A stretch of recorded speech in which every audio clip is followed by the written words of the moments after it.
Hello မင်္ဂလာပါဒီနေ့ကတော့ညီမလေးပူပူရဲ့မွေးနေ့အတွက်အမတ်တရလေးဖြစ်အောင်ပြင်ဆင်ပေးထားပါတယ်အဲ့တော့ညီမလေးက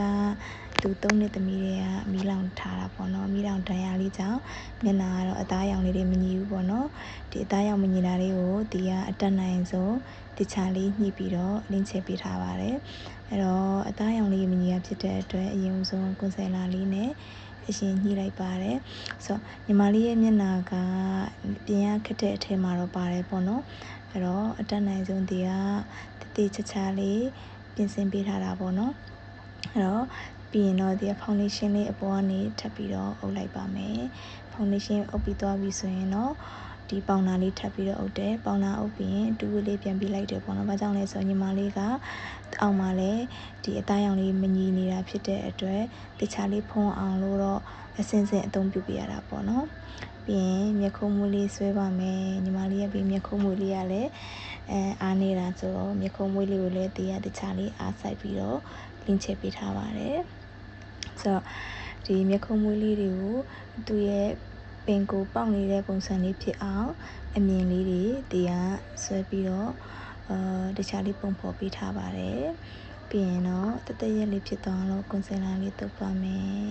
အဲ့တော့မျက်ဝန်းလေးတွေပို့ပြီးတော့လှသွားအောင်လို့အင်နာလိုင်နာလေးထည့်ပါမယ်အင်နာလိုင်နာလေးထည့်တဲ့အခါမျက်လုံးလေးကပို့ပြီးတော့ဝင်ပြီးတော့ပို့လှသွားတယ်ပေါ့နော်ပြီးရင်မျက်တောင်တူလေးတွေညှက်မယ်မျက်တောင်တူလေးတက်ပါမယ်ပြီးရင်တော့ပါးနီလေးထည့်ပါမယ်ပါးနီလေးကိုတော့အင်ဂျီလေးကပန်းအဖြူရောင်လေးကိုတာဖြစ်တဲ့အတွက်ပန်းရောင်ပြပြလေးချေပေးထားပါတယ်